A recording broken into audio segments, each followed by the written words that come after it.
കോഴിക്കോട് ജില്ലാ സെക്രട്ടറി. ഇപ്പോൾ നിലവിൽ നടന്നുകൊണ്ടിരിക്കുന്ന നാടകീയമായ രംഗങ്ങളാണ്. ഇപ്പോൾ വടകരയിൽ തന്നെ ഷാഫി പറമ്പിലിനെ ഡിവൈഎഫ്ഐ പ്രവർത്തകർ തടയുന്നു. അതിനുശേഷം ഷാഫി പറമ്പിൽ വാഹനത്തിൽ നിന്നിറങ്ങി അസഭ്യം പറയുന്നതിനെതിരെ പ്രതികരിക്കുകയാണ്. അപ്പോൾ പോലീസൊക്കെ തടയുന്നുണ്ട്, പക്ഷെ അദ്ദേഹം ഇറങ്ങി പ്രതികരിക്കുകയുണ്ടായി. നിങ്ങൾ എത്തരത്തിലുള്ളൊരു പ്രതിഷേധമാണ് അവിടെ നടത്തിയത്? എന്തായിരുന്നു സംഭവിച്ചത് അവിടെ? ഞാൻ പുറത്താണുള്ളത്. അവിടെ ഡിവൈഎഫ്ഐ ജില്ലാ കമ്മിറ്റി എന്ന നിലയിൽ നിലവിലുള്ള എംപിയെ പൊതുമധ്യത്തിൽ തടയാൻ വേണ്ടി തീരുമാനിച്ചിട്ടില്ല. ഇതൊക്കെ സ്വാഭാവികമായ പ്രതികരണങ്ങൾ മാത്രമാണ്.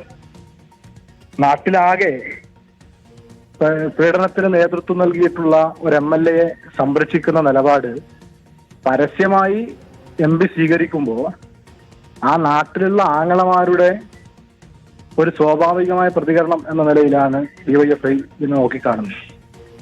ഞാൻ യാത്രയിലാണ്, എന്റെ വിശദാംശങ്ങൾ ഞാൻ മനസ്സിലാക്കിയിട്ടില്ല. എന്തായാലും ഡിവൈഎഫ്ഐ എന്ന നിലയിൽ ജില്ലാ കമ്മിറ്റി എന്ന നിലയിൽ തടയാൻ വേണ്ടി തീരുമാനിച്ചിട്ടില്ല. അങ്ങനെ തീരുമാനിച്ചിരുന്നുവെങ്കിൽ വടകര MP റോട്ടിലേക്ക് ഇറങ്ങുന്ന സാഹചര്യം ഉണ്ടാകുമായിരുന്നില്ല. ഇതൊക്കെ സ്വാഭാവികമായ നാട്ടുകാരുടെ പ്രതികരണം എന്ന നിലയിലേക്കാണ് കാണുന്നത്. ഇതിപ്പോ ഇനിയും ഇങ്ങനെ പ്രതിഷേധങ്ങൾ ഉണ്ടാവുമല്ലോ അല്ലേ? നിങ്ങളുടെ ഒരു തീരുമാനം എന്താണ്? പ്രതിഷേധം എന്ന് പറയുന്നത് ഈ വിഷയത്തിനകത്ത് MP സ്വീകരിക്കുന്ന നിലപാടുണ്ട്. ഇങ്ങനെ സ്ത്രീ പീഡനത്തിന് നേതൃത്വം നൽകിയ MLA സംരക്ഷിക്കുന്ന ഈ നിലപാടിനെതിരായി ബഹുജനങ്ങളെ ആകെ അണിനിരത്തിക്കൊണ്ട് ജനാധിപത്യ രൂപത്തിലേക്കുള്ള പ്രതിഷേധം ഞങ്ങൾ രേഖപ്പെടുത്തുന്നു. അത് ഞങ്ങൾ തുടർന്ന് വരുന്നുണ്ട്. ഈ വിഷയം ഉണ്ടായതിനു ശേഷം തുടർന്ന് വരുന്നുണ്ട്. പക്ഷെ ഇങ്ങനെ പൊതുമധ്യത്തിൽ തടയണമെന്ന് തീരുമാനിച്ചിട്ടില്ല. ഇത് ജനങ്ങളുടെ സ്വാഭാവികമായ ഒരു പ്രതികരണം എന്നതാണ് ഈ വിഷയത്തെ കാണേണ്ടത്.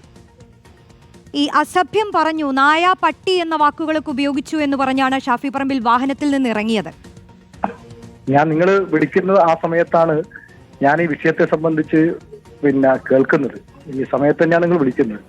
ഞാൻ എന്റെ കൂടുതൽ വിശദാംശങ്ങൾ മനസ്സിലാക്കിയിട്ടില്ല. അതിനുശേഷം അതുമായി ബന്ധപ്പെട്ട് പ്രതികരിക്കാം. ശരി.